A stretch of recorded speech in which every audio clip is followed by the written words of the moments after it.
I often get asked and almost confronted about whether or not you can actually build long gel nail extensions with soak-off gel, aka soft gel. And the answer is yes, but it does take some practice and a very methodical step-by-step in order for you to achieve successful, no-break, long gel nail extensions with a little bit of extreme length. Every gel nail certification I've taught has a lesson on how to form gel extensions with soft builder gel, and so I know that it is possible, and I've worn them myself. And I want to start out by stating this because today I'm actually going to be using a Polygel Hack method to create extreme gel nail extensions.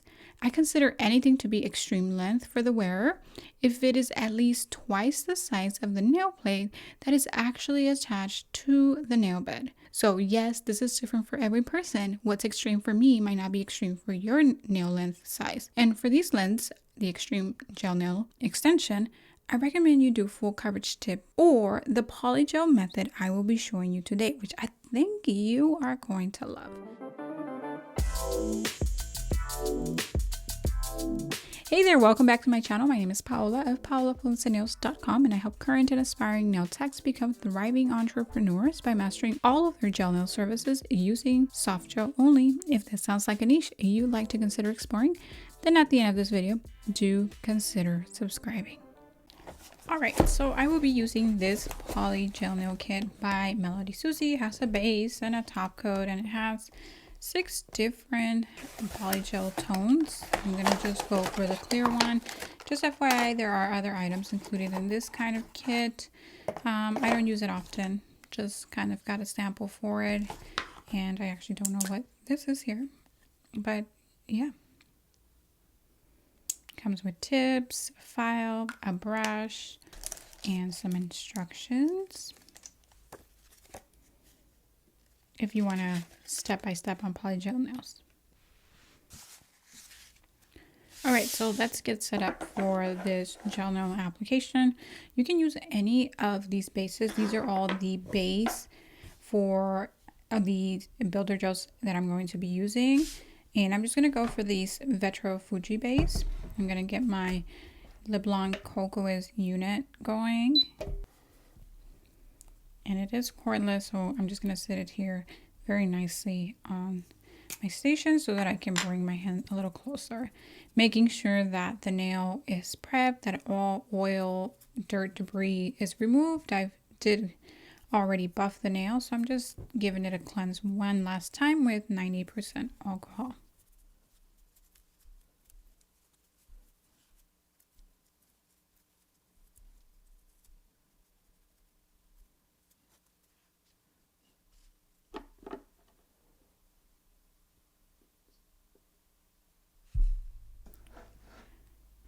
I'm going to be generously applying this base gel, so thin but not too thin, on the entire nail surface, and I'm being really diligent, meticulous to make sure that this base gel is on the entire nail, because if my soft builder gel touches the natural nail without any of this base gel on it, it will lift because it does not have adhesion component. So I'm going to go ahead and do this on all of my 5 fingers here. I'm working one hand at a time.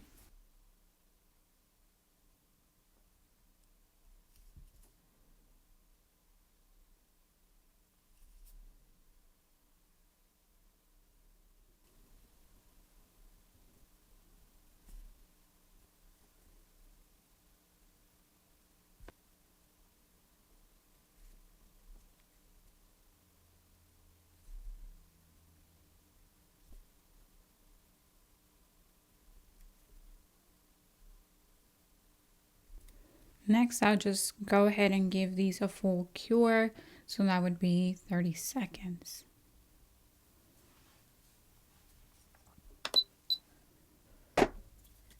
After that, I'm going to go ahead and get my polygel situation here ready. I'm going to use 90% alcohol, and I'm just going to put it in a dapping dish. I'm also going to get my nail forms, and I like to preset my forms, so I like to remove the backing, stick it in the bag, roll them a little bit, pinch them, and then just lay them to the side.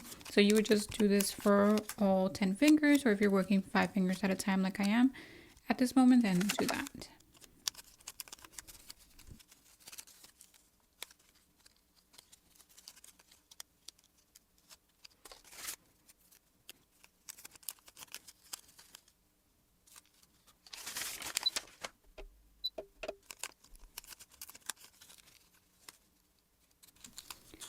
Okay, it's time to attach these, and I do like to pre-pinch them because that just makes sure that they stay even. If they're not even, your nails would be like slanted, crooked, not even. So you do want to make sure that you connect the wings. You want to make sure that you have a straight line down the middle of your nail bed, nail plate, so that your extension is straight. Any little bit of like lack of coordination here is going to result in a crooked nail.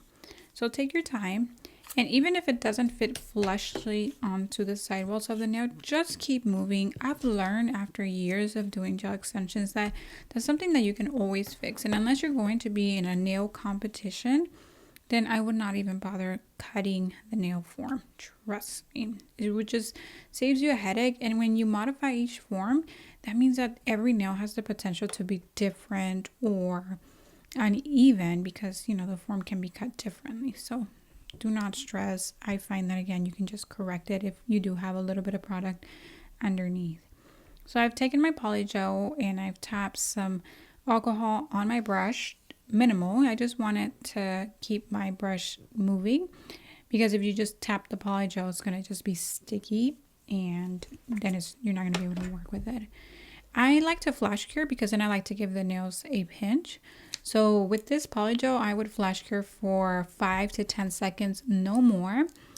And definitely no more than 10 seconds, please, because then you won't be able to pinch a nice curve in there. So continue doing this on the rest of your fingers, and we'll talk in a moment.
All right, and now that you've done that on all of your fingers, curing in between or flash curing in between, no more than 10 seconds, you want to give this entire set of nails a full cure so that everything's nice and fully cooked. So do 60 seconds, then just peel them off.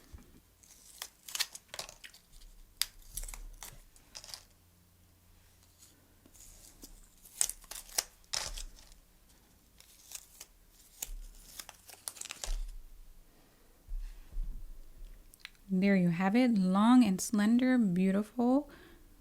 Now we're just going to wipe them with alcohol. Make sure that you pull downward so that you don't get any uncured product into your cuticle area because you can become allergic or sensitive to any uncured product.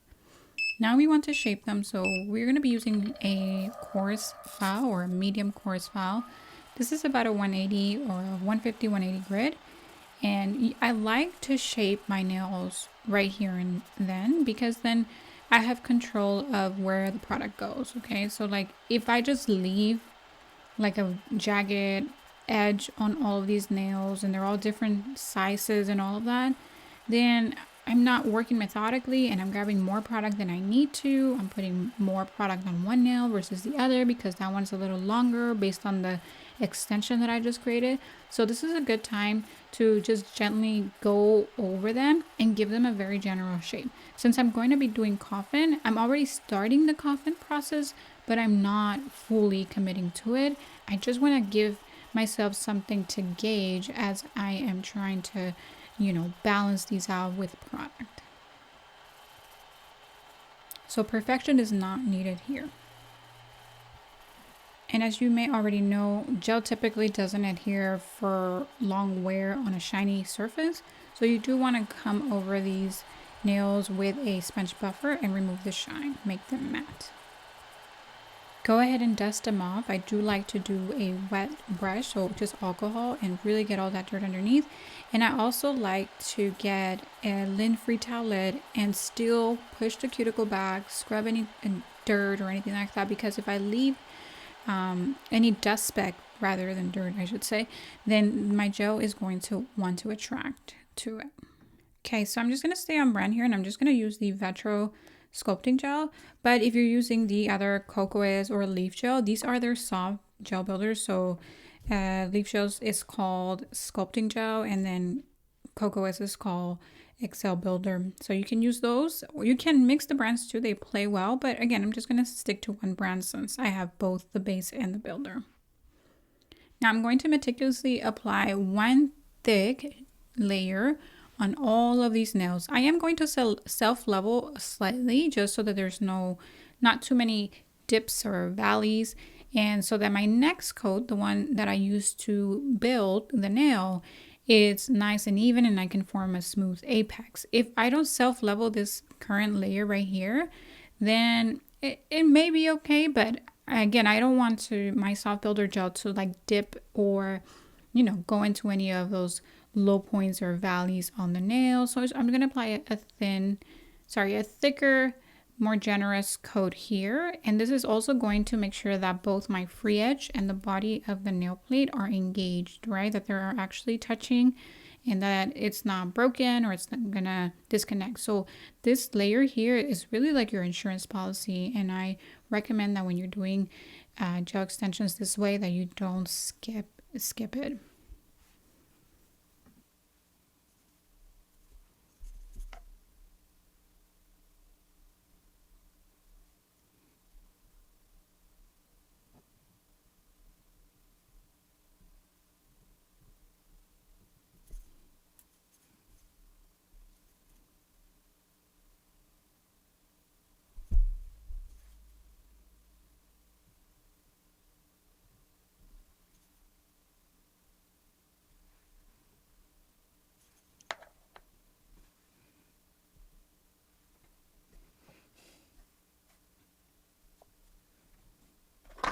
If you're wondering why not just do the entire gel nail extension service with polygel, that is because of two things. Number one, I want to essentially only use the polygel to create a plastic nail tip.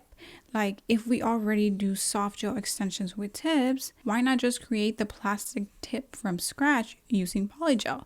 Heck, if it's game to use plastic tips for our soft gel extensions, and they'll still be called soft gel extensions, then it's definitely game to use polygel to create extreme length, I believe. Am I right or am I right? Number two, we are wanting to do a free form extension using soft gel. And I've done this in the past. You can click the right card for that video. But soft builder gel is not great or preferred for extreme lengths. If your client wanted extreme lengths, you would have to resort to either one of those full coverage tips, or if you want to stay within the soft gel or soak off gel niche, or you would have to move on to hard gel builder, which now you would be investing in a whole new system of products, which I don't recommend. And the other thing you can do is create acrylic nails, which have definitely come back stronger than ever.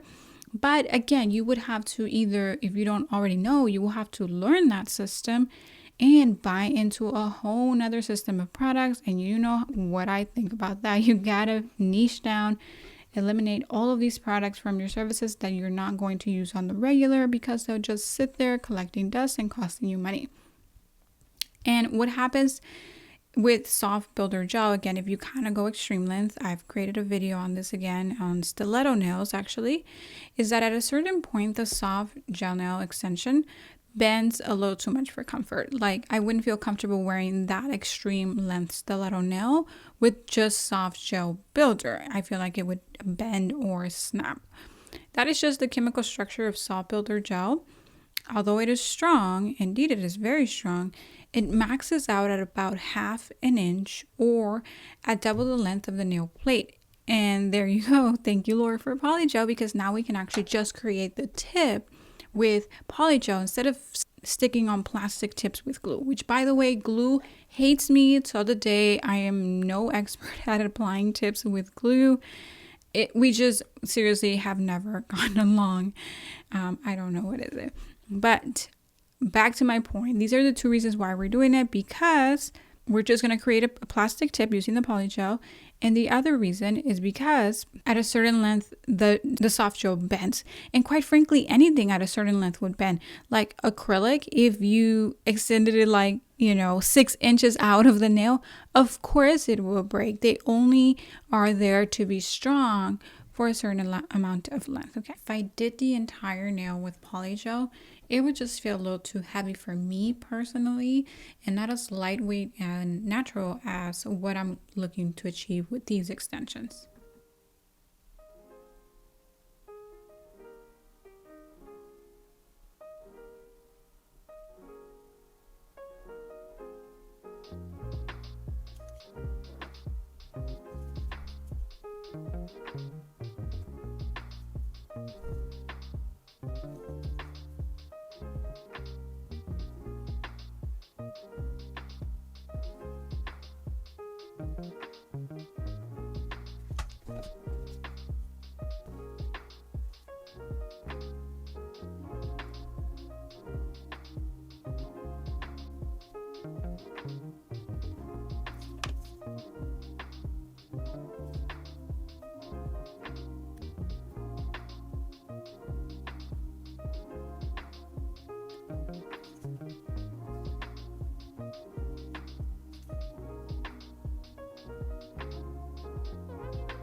And here we are. What do you think? They look and feel wonderful because we overlaid them with polygel.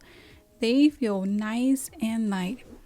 From here, all you would do is polish them or color them with your favorite gel color or do nail art. I actually went for a glitter fade, and I created a video on that using the Korean gel methodical brand. So check that out, and I'll catch you next time. Thank you so much for watching.